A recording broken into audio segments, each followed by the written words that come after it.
The book I chose for this genre of poetry is called Poetry for Young People by Maya Angelou.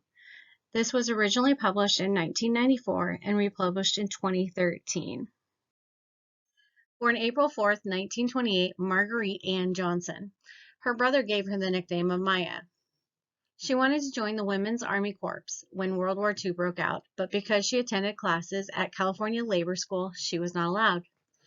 She had one child, Clyde Bailey, known as Guy Johnson, in 1944. She married Tosh Angelos in 1949, but then divorced him in 1952. She adopted a form of his surname that she kept for the rest of her life. She was a talented singer and dancer, and she performed in the US, Europe, and Northern Africa. In 1972, she was the first African American woman to have a screenplay turned into a movie, and that was called Georgia, Georgia.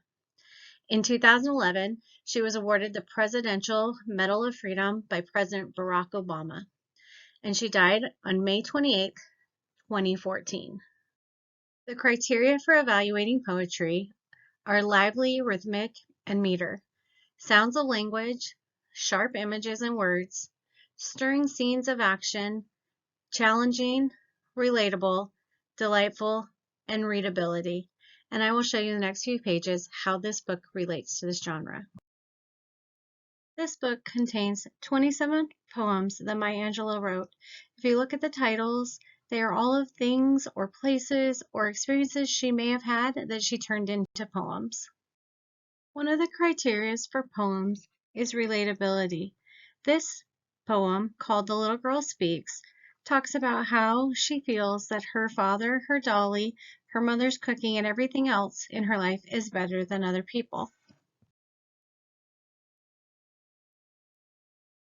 In the poem Times Square Shoeshine Composition, this boy goes through a daily routine of what he does for shoe shining and how he is the best, using sounds of pow pow, language, sharp images, and words. We see how this is a great poem. In the poem Harlem Hopscotch, we see rhythm. It actually even talks about how when little girls are playing hopscotch, they come up with rhythms and rhymes so that they can hop along with it, and she does a great job of showing rhythm in this poem.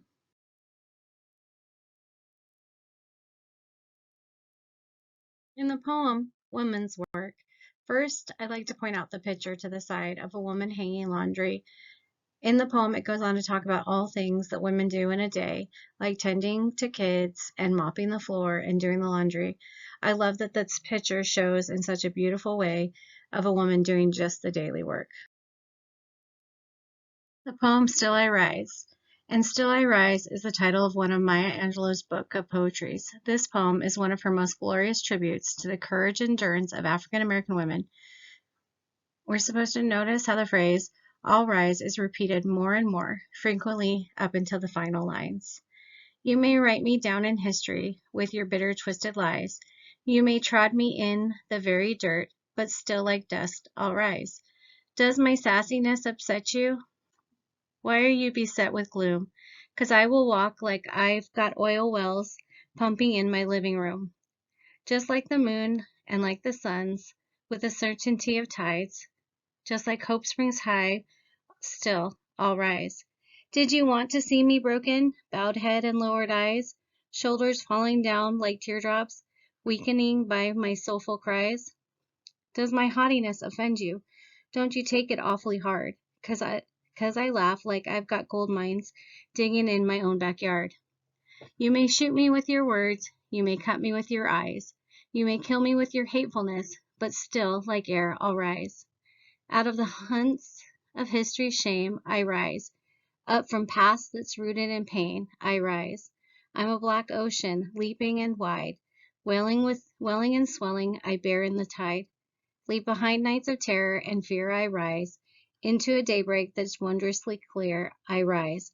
Bringing the gifts that my ancestors gave, I am the dream and the hope of the slave. I rise, I rise, I rise.